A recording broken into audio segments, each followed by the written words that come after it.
కోసం ఏడుస్తాను? ఎవరి కోసం? పైన అమ్మమ్మ కోసమా లేకపోతే మీ ఫ్రెండ్ కోసమా ఏడ్చేది? ఫ్రెండా? ఫ్రెండ్ కోసమా నాన్న? మరి ఊరు వెళ్తున్నాడు కదా, సమ్మర్ హాలిడేస్ కదా నాన్న, మనం కూడా ఎటన్నా వెళ్దాంలే సరేనా?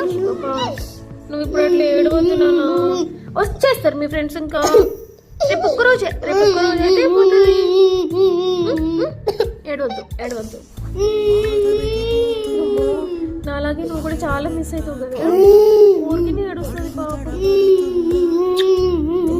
ఇంత ఎమోషనల్ అవ్వద్దురా మనం ఫ్రెండ్. ఓకేనా? ఫ్రెండ్తో ఆడుకోనికి ఫ్రెండ్ ఎవరు లేరనే కదా నువ్వు ఇప్పుడు ఏడ్చేది. వచ్చేస్తాడు ఓకేనా? మనం ఫోన్ చేసి రమ్మని చెప్తాం. ఓకేనా?